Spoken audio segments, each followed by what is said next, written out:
the officer have the proper evidence. The third change is, you can also see this on my screen as well,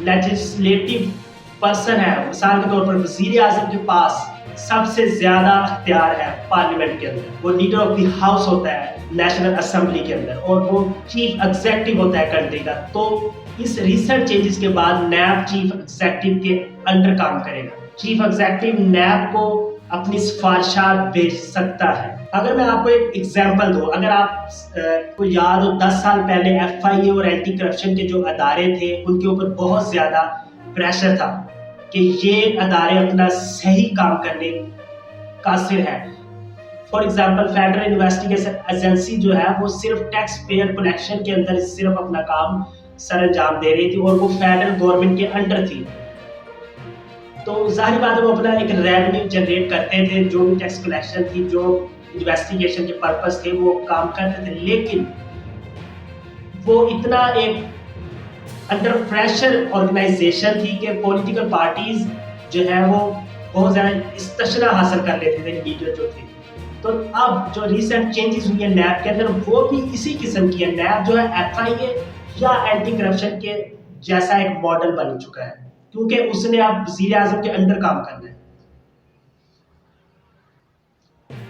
سب سے اہم چیز جو recent NAB کے اندر investigation چل رہی تھی، چاہے وہ بیوروکریٹس کے خلاف چاہے وہ لیڈرز کے خلاف، وہ سب اب تقریباً افیکٹ ہو جائیں گے. چینجز کے مطابق نئے سال سے کیسز چلے آ رہے تھے وہ سارے جو ہے وہ ایک قسم کے وہ رک جائیں گے، ان کے اندر بہت ساری کرنی پڑے گی. اور جو بھی مقدمات سالوں سے چل رہے تھے تقریباً اہم مقدمات نیب کے انڈر ڈسکشن تھے، نیب کی عدالتوں میں تھے اور دوسری دیگر عدالتوں کے اندر پڑے ہیں اور ان کو کوئی اس قسم کی انویسٹیگیشن نہیں ہو سکتی. اس کے مطابق نیب اب یہ مقدمات انہی عدالتوں کو بھائے اور وہ مقدمات جاری. جو نیب کے وہ بینک ٹرانزیکشن پیمنٹ کے اوپر ہے، ترمیم کے مطابق اس کا ڈائریکٹ بینیفیشری جو ہے وہ لیڈرز، ان کو ڈائریکٹ اور انڈائریکٹ اس کا بینیفٹ ہوگا. جو ریسنٹ چینجز ہے بینک ٹرانزیکشن منی کے اوپر، وہ جو ٹرانزیکشن جب تک اثاثے میں کنورٹ نہیں ہوگی تب تک اس کو وہ درجہ نہیں دیا جا سکتا، وہ اثاثہ نہیں کہلا سکتا. اس کو آپ سمپل طریقے سے اس طرح بھی سمجھ سکتے ہیں کہ جو اولڈ کیسز جو ہے پی ایم کے اوپر چل رہے تھے، جو پاسٹ پی ایم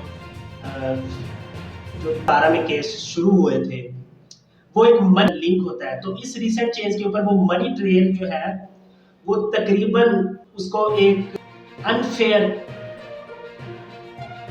طور پر دیکھا جا سکے گا کہ اس کو اب ہم اثاثہ مانتے ہی نہیں جب تک وہ چینجز کی نیب مقدمات بنانے کی صلاحیت جو ہے وہ کافی گئی.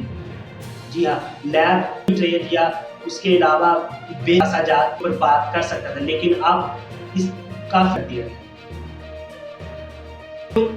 باہر سے یعنی کہ بینک سے کوئی واحد نیب کے پاس موجود ہو کسی پرسن کے خلاف تو نیب اس کو شمار نہیں کر سکتا. یعنی کہ بیرون ملک سے کوئی بھی کسی قسم کے بھی پیمنٹ اثاثہ جات کی کوئی تفصیل آپ کے پاس نیب کے پاس نیب کو کیس کے اندر شامل ہی نہیں کر سکتا. تو یہ اس قسم کی چینج کر دی گئی ہے جو 2010 کے اندر اس ایکٹ کے اندر چینج کر دی گئی ہے. یعنی کہ اینٹی منی لانڈرنگ جو ہے، اگر کوئی کیس اینٹی منی لانڈرنگ کے اوپر چل رہا ہے تو وہ متاثر ہو جائے گا. اس کے اوپر کافی چینجز کر دی گئی.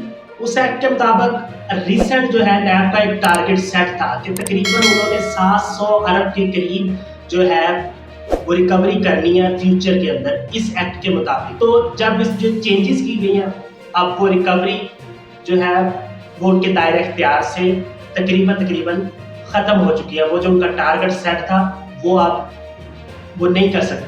اس کے بعد جس کسی کے خلاف جو ہے کیس شروع ہوا، فار ایگزامپل کسی بیوروکریٹ یا کسی لیڈر یا کسی بھی شخص کے خلاف جو کیس شروع ہوا، جس اثاثے کو اس نے ڈکلیئر کرنا تھا، جو کیس شروع ہوا، اس نئی چینج کے اندر وہ شخص کیس کے دوران اپنا وہ اثاثہ سیو کر سکتا ہے. تو یہ چینجز بھی اس لا کے اندر کر دی. اب ایک آخری نقطے کے اوپر میں آپ کی توجہ دلانا چاہوں گا. سب سے جو مین پوائنٹ ہے میرے لیے اور شوکنگ پوائنٹ بھی ہے as a current affair professional analysis کے طور پر، کہ فار ایگزامپل ایک آرگنائزیشن ہے، اس کا ایک چیئرمین ہے، تو اس کے پاس اختیار ہوتا ہے، وہ ایک بااختیار شخص ہوتا ہے. اب نیب جیسا ادارہ، اس کا جو چیئرمین ہے، فار ایگزامپل نیو چیئرمین جو ہوگا، اس کے پاس اختیار بہت زیادہ لو لیول کے اوپر چلا گیا ہے کہ وہ کسی شخص کو گرفتاری کا آرڈر دے دے.